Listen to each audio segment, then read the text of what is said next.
tem uma condição que muitas pessoas sofrem por aí. É a dermatite atópica. Ela também é conhecida como eczema atópico. É uma condição crônica da pele que causa inflamação e irritação. Então, esse eczema, a gente quer entender um pouquinho mais sobre ele, né? Vamos saber, então, com uma especialista, saber como tratar e viver com essa condição? Por isso, vou agora entrevistar a doutora Cineia. Muito bem-vinda. Cineida, desculpa. Cineida. Boa tarde. Tudo bem? Bom? É um prazer estar aqui com vocês. Vamos ficar à vontade? A gente vai ficar um pouquinho à vontade agora pra gente tratar desse assunto, porque eu acho que eu já tenho uma dúvida. Dermatite atópica. Falou ali de inflamação, é uma condição, mas é nítida na pele, por exemplo, fica uma vermelhidão, ficam uns pontinhos. Como identificar, doutora? Bem, antes de tudo é um prazer estar aqui com vocês. Dermatite atópica é uma doença autoimune crônica de base genética da pele. Essa doença é extremamente frequente. Ela afeta até 25% das crianças brasileiras e 7% de pacientes adultos. Ou seja, é uma doença que já começa na infância. A gente tem crianças a partir de 3 a 6 meses de idade já começando com os primeiros sintomas. É lógico que uma doença com base genética, onde você tem um pai ou uma mãe, ou até mesmo os dois, papai e mamãe com a doença, você vai ter uma incidência muito mais frequente. Mas ela pode sim persistir na vida adulta. E como você perguntou, como é que a gente faz esse diagnóstico? O diagnóstico é essencialmente clínico. Então, um bom dermatologista com muita experiência, ele vai fazer primeiro uma anamnese.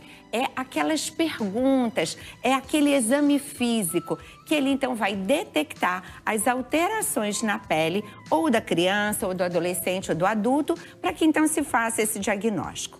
E como é que é feito então o diagnóstico? Na criança pequena, como eu falei, muitas vezes a gente tem vermelhidão, descamação nas bochechas. A partir dos 2 anos, às vezes, essa vermelhidão, essa descamação, essa irritação vai vir nas dobrinhas dos braços, atrás do joelho. Num paciente mais velho, esse quadro persiste em outras áreas, como, por exemplo, no pescoço, na nuca. E em casos muito severos, eu posso ter o corpo inteiro acometido. Que legal, doutora, porque assim, pelo menos eu acho que eu enfrentei isso quando era mais nova, estou descobrindo agora que tem esse nome, porque minha mãe vivia falando que eu tinha assim nas dobras, no pescoço, e ela falava assim, é alergia do suor. E poderia ser então uma dermatite. Sim, porque como você falou, eu tenho uma condição que ela é genética, que ela é autoimune, mas ela é agravada por fatores. E um deles é o suor. Então, o suor, ele é uma situação que faz piorar. Assim como as mudanças de temperatura, né? Situações como contato com roupas irritantes, como roupa de lã, roupas sintéticas, situações de estresse, tudo isso são situações externas que no indivíduo que é geneticamente predisposto, ele pode ter uma crise. Por isso que evolui em crise. Você tem épocas que você está muito bem e tem outras que você está muito atacado. Então, por isso que a gente vê que assim, o paciente fala, eu comi alguma coisa, piorou. Eu tive uma situação emocional e piorou. Ou eu tive uma virose e piorou. Mas o que mais caracteriza a dermatite atópica? A coceira. Então, a coceira, ela é algo desesperador. Esse paciente tem muita coceira. A coceira é tão intensa que ele não dorme bem. Então, não dormir bem faz com que, na criança pequena, ele fique irritado, na criança mais velha, perca dias de aula. O adulto, ele possa ter aquilo que a gente chama absenteísmo ou presenteísmo, falta de capacidade produtiva no trabalho. Total, doutora. E olha, eu me identifico muito porque na época do meu casamento, organizando um casamento por conta própria, aparecia assim um vermelhidão e nessas regiões coçava muito. Então eu tava muito estressada, ansiosa, prejudicou meu sono.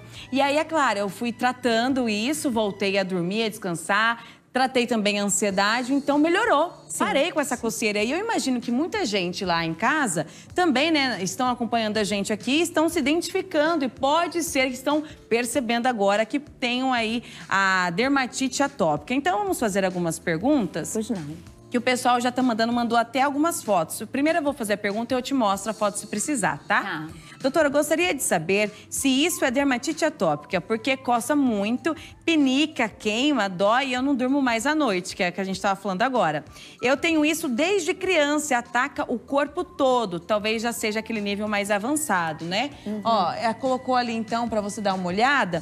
Talvez aqui de pertinho dá pra ver que é um grosseiro, né? Uma vermelhidão. Esse aspecto não lembra tanto dermatite atópica. Esse aspecto lembra mais uma urticária. Então, urticária também é uma condição crônica, também uma condição autoimune que ela pode vir associada à dermatite atópica. Então, assim, esse aspecto que a gente vê nessas placas avermelhadas, elas precisam, sim, ser vistas pelo dermatologista, que, como eu lhe falei, na maioria das vezes o diagnóstico é clínico.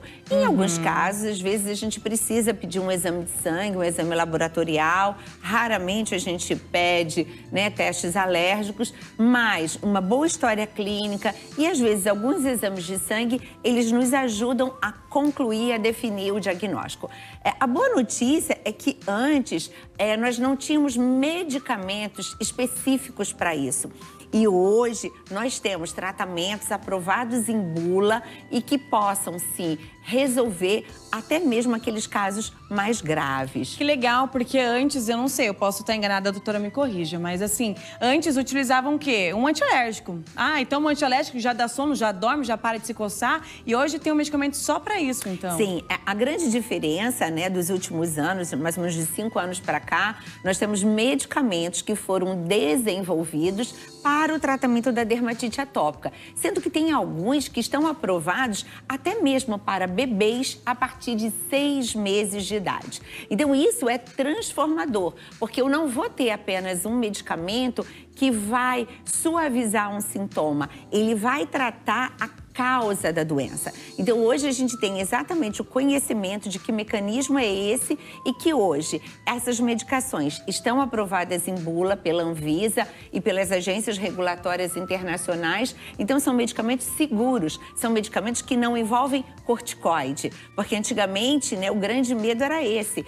Eu tinha um problema como esse e eu caía no corticoide, que lógico, numa situação de emergência você usa, mas ele trazia efeitos adversos. E hoje não, hoje a gente tem uma medicação, várias medicações seguras, eficazes e, como eu falei, eu posso usar desde um bebezinho até um paciente idoso com extrema segurança e eficácia. Vai no foco, isso que é importante. Exatamente, você falou a palavra certa. É uma medicação que é alvo, né? Que é o chamado Target Therapy. Então, eu vou no alvo da doença, eu consigo controlar essa doença, resgatando qualidade de vida para os nossos pacientes. Perfeito. Vamos lá, a gente estava falando então do que é algo que pode ajudar a agravar, né? Então, a gente falou, por exemplo, eu dei o meu exemplo da ansiedade, do estresse, mas você também citou alimentos. Quais alimentos são esses que podem aí piorar a dermatite? Então, como eu comentei, os pacientes de dermatite atópica, eles têm normalmente um histórico de alergia. Então, é mais comum que ou eles próprios ou a história familiar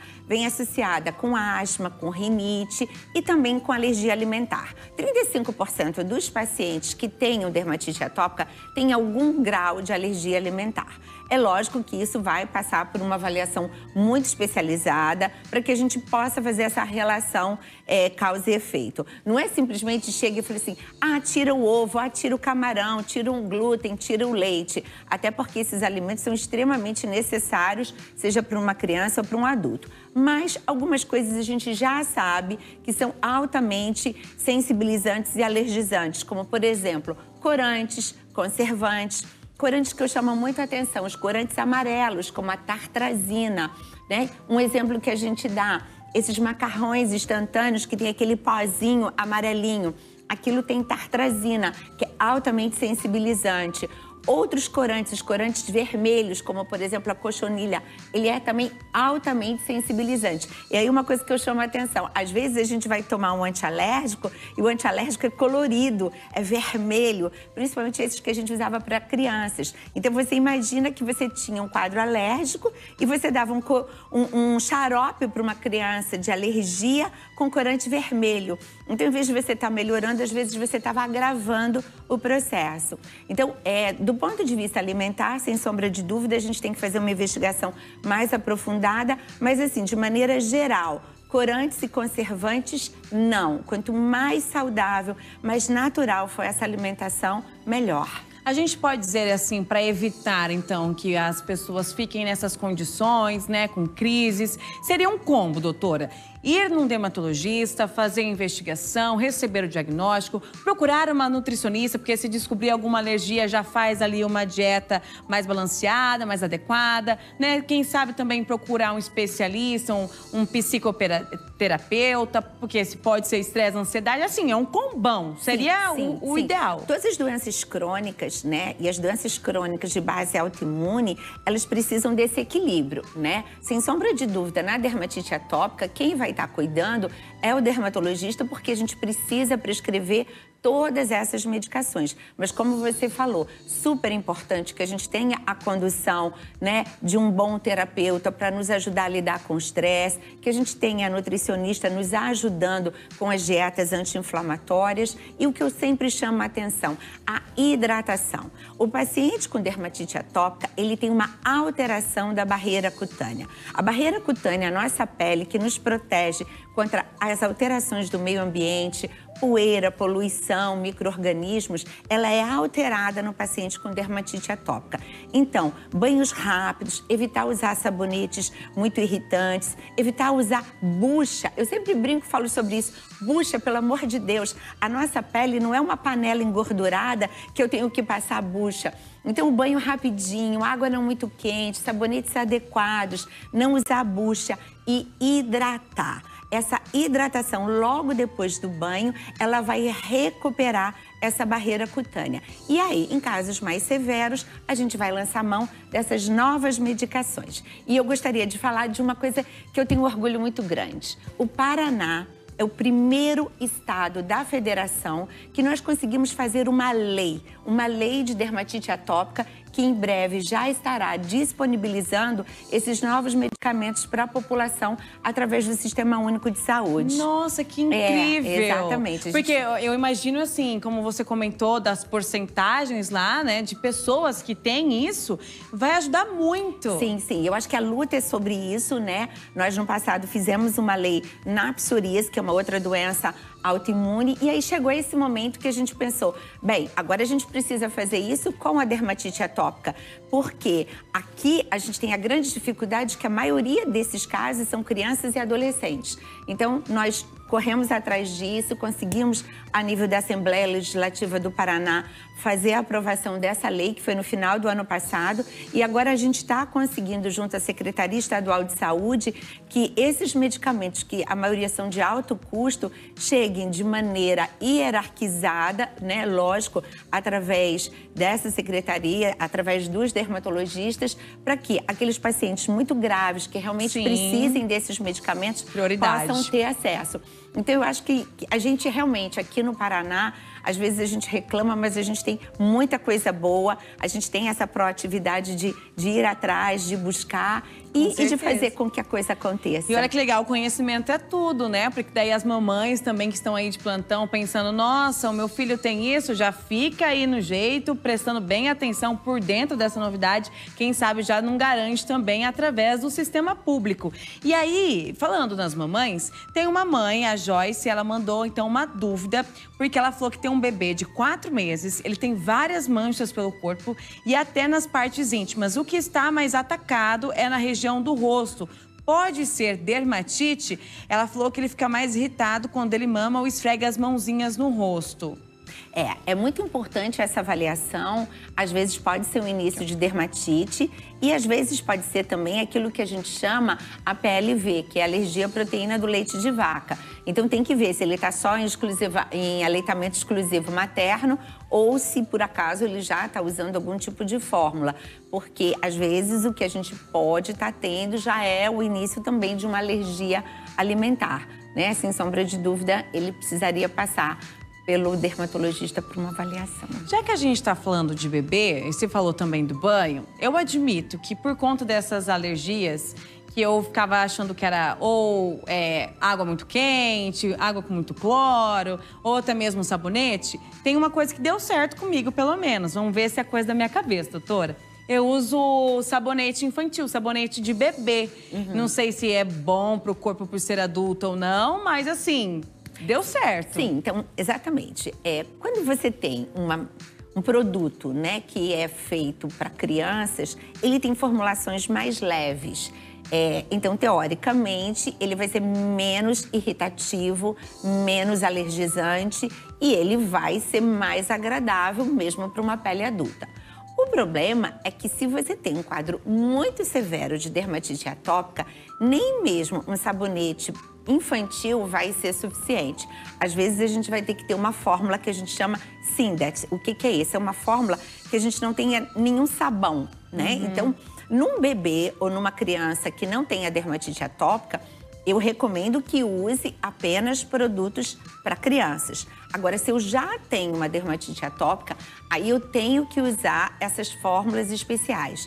Esses sabões que não são sabões, né? Esses sabonetes que não são sabonetes, que na verdade eles são produtos de limpeza que não têm nenhuma ação de detergência. Então a gente chama isso de produtos Sindet.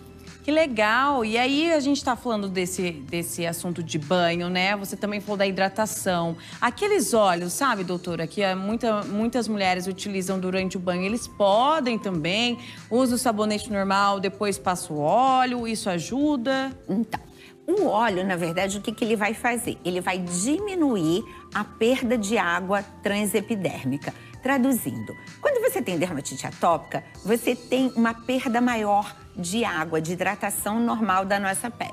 Então, quando você usa o olhinho, você dificulta essa perda natural.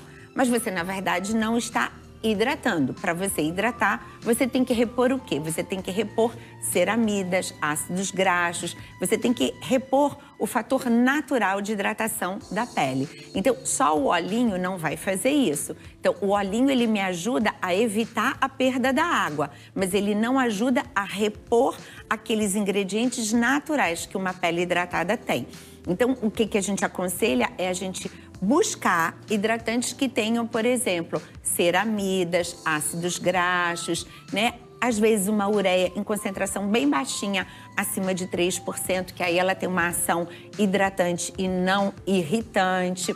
Então, na verdade, a gente buscar um hidratante medicamentoso. E que hoje tem vários no mercado. Ah, mas antes mesmo da gente fazer a última pergunta do telespectador, uma pergunta rápida, que você estava falando, então, dos óleos, dos sabonetes, né, específicos que podem dar esse alívio, ajudar. Uma dúvida, tem que conseguir esses produtos com dermatologista, na farmácia, com algum tipo de receita, nos mercados eu imagino que não encontre, né? Na verdade seria mais na farmácia. Então, coisas básicas, como a gente falou aqui, às vezes você não precisa da prescrição médica.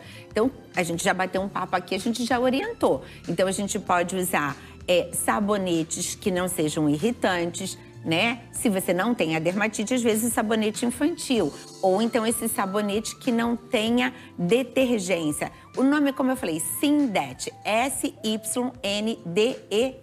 Então, esse sabão, que é o Sindet, ele hidrata muito a pele, porque ele não vai tirar essa gordura natural. Quando eu falo gordura, as pessoas acham que a gente está falando de sujeira. E não é. A nossa pele, ela tem essa mistura de manto hidrolipídico, uma mistura de água e óleo que protege a gente normalmente. Então, isso já é uma coisa. A outra, o olhinho, porque ele vai evitar que a gente perca água. E depois a gente procurar, normalmente, né, no cantinho de produtos dermatológicos, aqueles que já vão estar escritos, prescritos para dermatologistas, prescritos para dermatite atópica. Então, isso já é o básico que a gente pode fazer.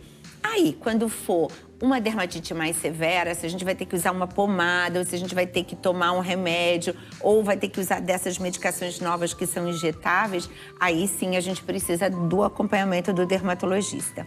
Nossa, foi muito esclarecedor, doutora. Mas assim, a gente tratou até nos produtos que podem ajudar, aonde encontrar. Mas se você quiser, então, passar mais uma dica, assim, para ajudar quem está nos assistindo, pode falar, fique à vontade.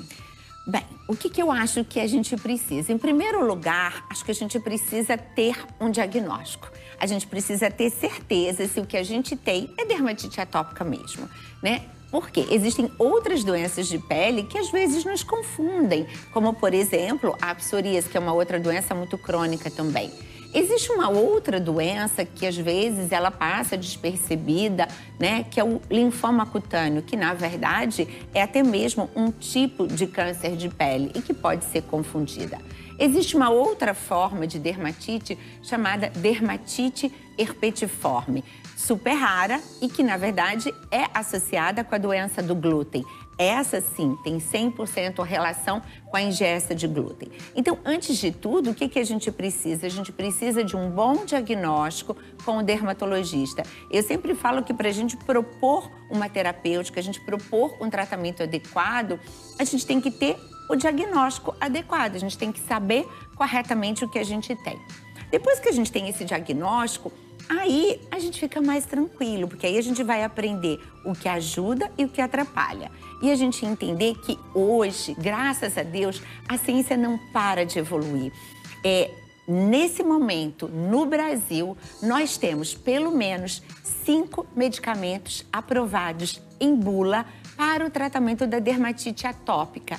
E alguns deles nós estamos lutando. Semana passada terminou a consulta pública para incorporação desses medicamentos no SUS.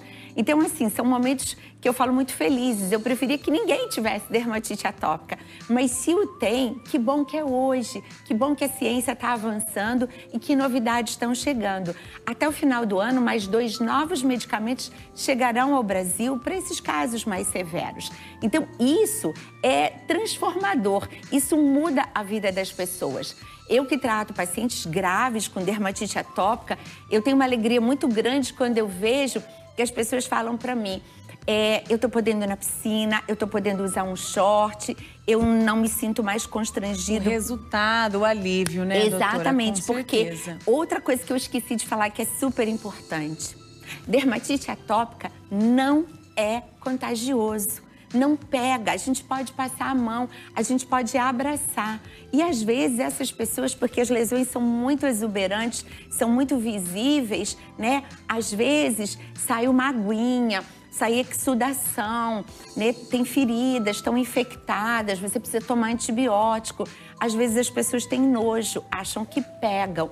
Então, você entender que essa doença hoje tem tratamento e que não é contagioso, é maravilhoso. Muito obrigada. Uma dica melhor do que a outra. Eu tenho certeza que o pessoal de casa ainda, né, deve ter. Queria saber um pouquinho mais sobre essas condições, mas muito obrigada. Eu que agradeço. E você vai ter que voltar, então. Com o maior prazer. O pessoal tá pedindo, vai ter que voltar.